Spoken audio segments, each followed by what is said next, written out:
Welcome to my madness, ladies and gentlemen. Today we're going to be taking a quick look at this McFarlane re-release of the DC Direct Batgirl from the animated series. And this is actually the Chase version or Gold Label or Platinum, or I don't know what they're calling it when it's with the DC Direct line as opposed to McFarlane's just standard DC Multiverse. But this is the alternate version where she is actually in her Yvonne Craig tribute suit. So instead of the standard colors that she had in the comics, the animated series, the darker colors, she's kind of in the brighter colors of the, Yvonne Craig back in the day with the more purples and things like that. I like this look a lot better for her. I saw both figures, and this is the one that I was there was a little bit more excited to go ahead and pick up just because I thought the colors popped a little bit better. But before we get too far into it, let's look at the accessories that she comes with. She does come with 3 different batarangs and 4 sets of hands. One of the sets of hands already has like the little batarang modeled into it, and then the other hand on that particular set, you can put one of the batarangs into the hand. So, decent amount of accessories, I guess, for this figure. Nothing crazy, but certainly what you would expect from a Batgirl figure or anyone in the Bat family to have some extra hands for fighting poses and hands that can hold the different batarangs and stuff like that. So she comes, I think, with a good amount of accessories for that. She also, of course, comes with the obligatory stand that these figures kind of need to come with, just because they tend to be top-heavy with very small feet, because it is mimicking that animated style.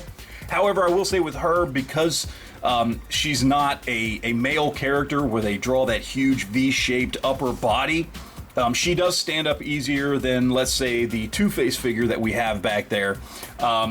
She's a little bit easier to stand up and balance, so you may or may not need, that stand to actually get her to stand up. She doesn't stand up quite as easily as the Killer Croc figure that we see over there, just because he has much, much larger feet, but still somewhere in the middle. And then, of course, she also comes with the little reproduction of the animated cell there, where you can see right there in the back, you got Batman and Killer Croc fighting, and her at the front in her more traditional animated series colors, as opposed to what we have here. And I think it looks really, really good. Figure itself is pretty simple, pretty basic. Again, this is, just a redo of DC Direct stuff from years ago. So we've got old school articulation, kind of the DCUC hips and knees and elbows, no thigh swivels, no bicep swivels, anything like that. Head is on a ball joint, and pretty standard ankles there with just the back and forth. So old school articulation, but I think it looks really, really good, and I think they did a solid job. Figure looks great. As far as what kind of positions and poses you're going to get her into, I don't know. That's kind of your call. I'm probably just going to have her standing on the shelf holding the batarang. Not going to be anything too crazy for me. So I'm not going to sit here and go through all the articulation, because, again, this is old school, kind of even not pre necessarily, but not even as good as DCUC animation. So really, really old school stuff. So we'll take a look at her with our Killer Croc and our Two-Face here, just to kind of give you an idea of what she's going to look like if you put these guys on display together here. And you can see, looks really, really good. Killer Croc should be just absolutely monstrously huge, and I think she looks great next to Two-Face there, looking really good there. If you wanted to put her into like other 6-inch scale DC figures as far as your display goes, so what we've got there on the right is a DCUC Batman. And I think that's fine. I mean, she's supposed to be basically like, a young girl. So I think that works fine. And then, of course, we've got an SH Figure Arts Joker there that is 6-inch scale.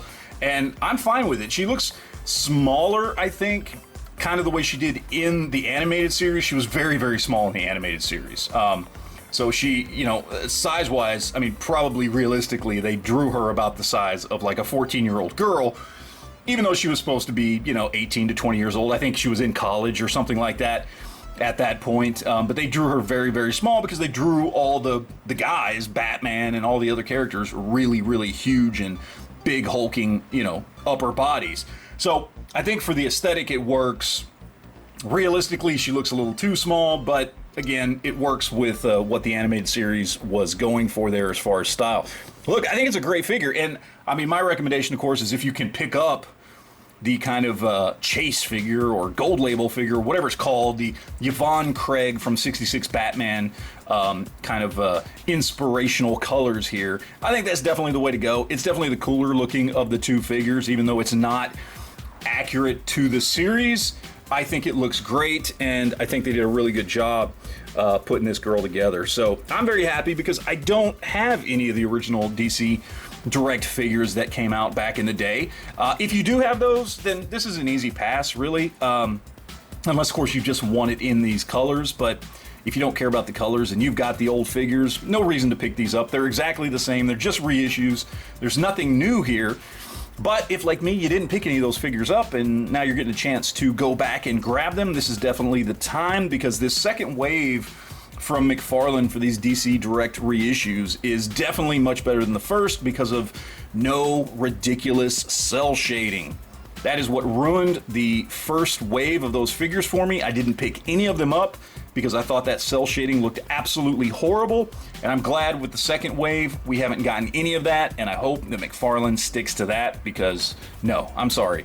Cell shading very, very rarely looks good on action figures. NECA actually does it pretty well, and even then, I'm not the hugest fan, but Mcfarlane, stay away from that stuff. So that is it, guys. Would love to hear what you think in the comment section down below. Thank you guys for watching, and always remember to enjoy your collection.